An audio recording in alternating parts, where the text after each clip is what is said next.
to productivity. And they played a dynamic, incredibly central role in the American economy, which, of course, they lost in the late 70s and under Reagan. It was the strengthening of labor, that is, the power of ordinary people in the unions, that made the accomplishments of the New Deal possible. People who almost doubled the size of the American economy during the Second World War. And yet Obama's only been in office 2 months now, and there's this chorus of voices, the Wall Street Journal editorial page, conservative talk radio, Fox News, Lou Dobbs, CNBC's Kramer and Kudlow, all blaming Obama for the bad economy. Are those attacks sticking out where you live in California? Well, I mean, what could be more absurd than the people who brought this country to its knees, now being the chorus of dissenters, now representing themselves as the populace. The fact that they're the ones that have erected the antenna, the lightning rod for popular anger,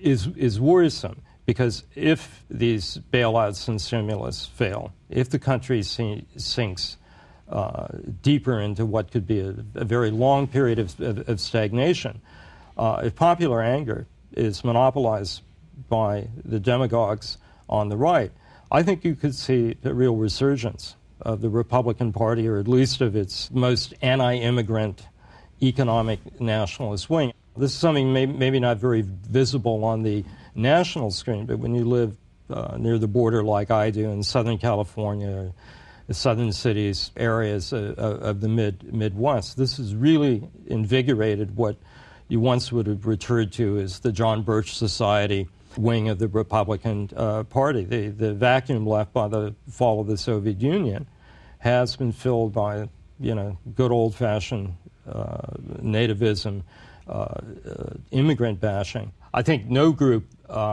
is so vulnerable right now as the immigrants whose labor has sustained the California economy for the last generation, legal or unlegal. They have the fewest entitlements. They have the least safety net. And their jobs are the ones that are being impacted most directly because they work in construction, services, or industries that are highly sensitive to the business cycle. Some have gone back to Mexico. Mexican statistics show that. But it doesn't make sense for most people to go back. The border economy has really collapsed. The tourist economy along the border is dead. The maquiladoras, the border assembly plants, are laying off. So having made huge investments to get the United States, doesn't make a lot of sense to go back to a country where there are even fewer jobs and fewer hopes. How are people surviving? Well, in some cases, they cram 5 into a room. They're standing in front of Home Depots hoping they won't get picked up by the police or the immigration service. And, of course, this exists in a situation where it's very likely that our southern border and that Mexico are going to become very, very destabilized, further destabilized than they are. And this provides lots of ammunition to construct a whole, Versailles myth of the economic crisis. To blame immigrants, to blame liberal, to blame the imaginary socialism of bank rescue plans that are fully endorsed by The Economist or the Financial Times. Mike, there's so much talk from that side of the spectrum, raising the specter of socialism, and I thought I might as well talk to a real socialist about what the term means. I mean, I cannot find anyone in this country advocating the abolition of private markets and the wage systems or nationalizing all the major industries. No one's arguing for supplanting capitalism, are they? I am. You are? No, I mean, I must admit, I'm a kind of old school socialist in the way that Billy Graham's an old school Baptist.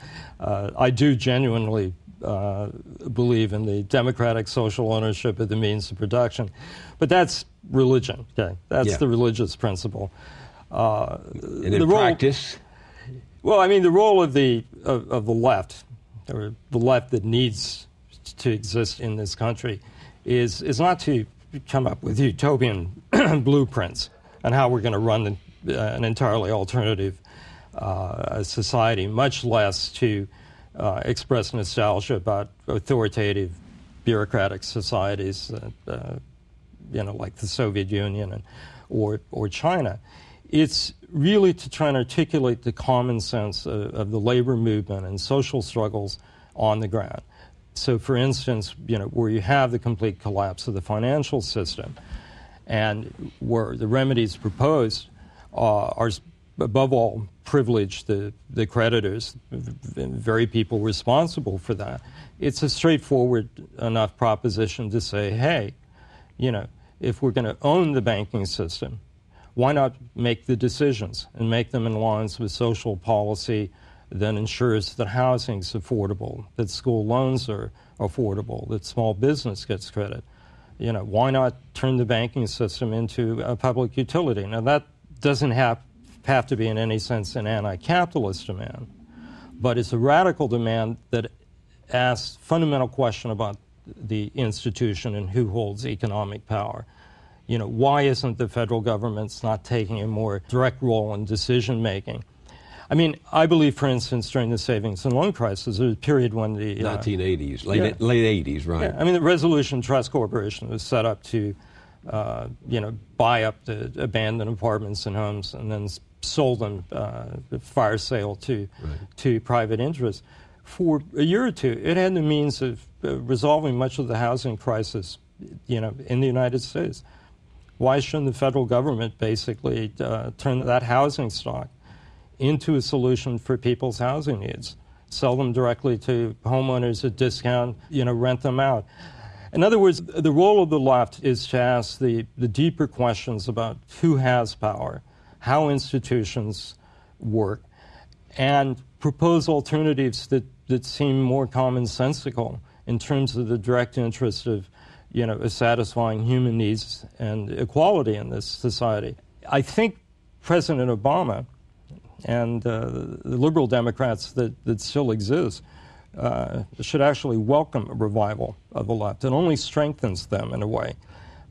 It's like being Martin Luther King without having Malcolm X. But the problem with the Democrats is they fold. The Democrats tend to concede to the Republicans a power and to give them a veto or ability to shape legislation that they need into. We need something of the spirit of Roosevelt in 1937, 1938, when he tried to take on the right wing of his own party, the Supreme Court, the right wing of the Republican Party. He was accused of being a socialist. They tried to paint him with that. He was accused of conducting class war, as in fact now Obama's being accused by conservative forces of launching a class war because he wants to return the tax rate to 39.9%, which is where it was in the